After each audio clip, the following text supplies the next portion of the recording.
ప్రపంచంలో అత్యధిక జనాభా కలిగినటువంటివి 3 మతాలు.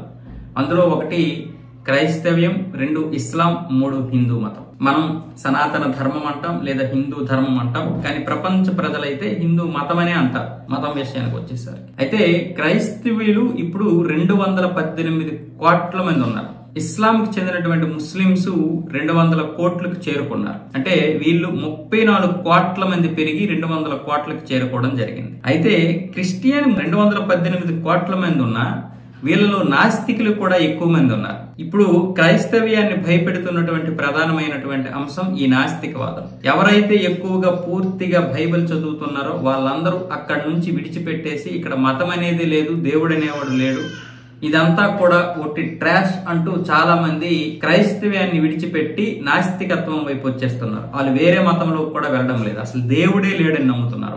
వాళ్ళు ఇప్పుడు ప్రపంచ వ్యాప్తంగా 24% మంది ఉన్నారు. అంటే ఒక క్రిస్టియానిటీలోనే కాదు, ఇస్లాం అలాగే హిందూ మతం, జుడాయిజం అన్నిటిలో కూడా ఇప్పుడు నాస్తికులు ఎక్కువయ్యారు. వీళ్ళు ప్రపంచ వ్యాప్తంగా 24% మంది ఉన్నారు. ఇంతకు ముందు ఈ శాతం చాలా తక్కువగా ఉండేది. కాకపోతే అన్ని మతాల కంటే క్రిస్టియానిటీలోనే ఎక్కువ మంది నాస్తికులుగా వస్తున్నారు.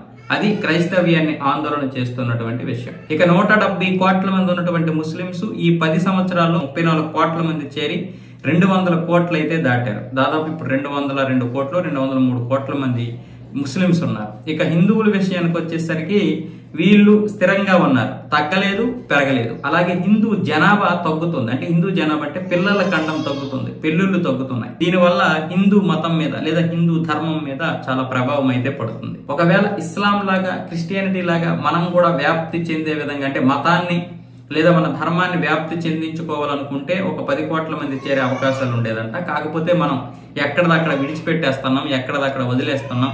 మనం బ్రతికేది మనం బ్రతుకుతున్నాం కాబట్టి ఇది పెద్దగా వృద్ధి చెందలేదు, అలాగని డిస్కరేజ్ కూడా అవ్వలేదు. అంటే ఏమి చేయకపోయినా కూడా ఇది తగ్గలేదు. అది హిందూ ధర్మం యొక్క గొప్పతనం. అయితే ఈ విషయానికి వస్తే ఇది ప్యూ రీసెర్చ్ సెంటర్ నిర్వహించినటువంటి ఒక సర్వేలో తేలినటువంటి విషయం. దాదాపు ఈ 10 సంవత్సరాల కాలంలో చైనా, అమెరికా అలాగే జపాన్ లో నాస్తికులు ఎక్కువగా ఉన్నారు. వీళ్ళందరూ కూడా దేవుడిని నమ్మరు. ఒకవేళ దేవుడిని నమ్మినా కూడా జస్ట్ ప్రార్థనలు చేసి వదిలేస్తారు. మిగతా వాళ్ళు ఎక్కువగా దేవుడిని నమ్మనటువంటి నాస్తికులు ఈ 3 దేశాల్లో ఎక్కువ ఉన్నారు. 4వ స్థానంలో భారతం.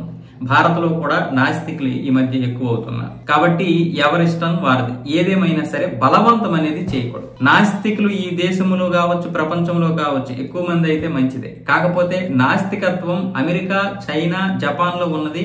మన దగ్గర ఉన్నటువంటి నాస్తికత్వం ఏమవుతుందంటే కేవలం హిందుత్వాన్ని తిట్టడానికి, హిందుత్వాన్ని కించపరచడానికే తప్ప ఆ నాస్తికులు మామూలుగా అంటే ఏదైతే నాస్తికత్వానికి విలువ ఉందో ఆ నాస్తికత్వం వైపు వెళ్ళడం లేదు, న్యూట్రల్ గా ఉండడం లేదు. వాళ్ళు కేవలం హిందుత్వాన్ని మాత్రమే తిడుతూ, హిందుత్వాన్ని మాత్రమే కించపరుస్తూ ఉన్నారు. అందులో కేవలం 18% మంది మాత్రమే వాళ్ళ యొక్క అంటే భావాలకు అనుగుణంగా న్యూట్రల్ గా ఉంటున్నారు. అసలు దేవుడు లేడు అన్నప్పుడు ఇక యేసు లేడు, అల్లా లేడు, రాముడు లేడు, కృష్ణుడు లేడు, శివుడు లేడు అని నమ్మే వాళ్ళు కేవలం 18% మంది మాత్రమే మన దేశంలో.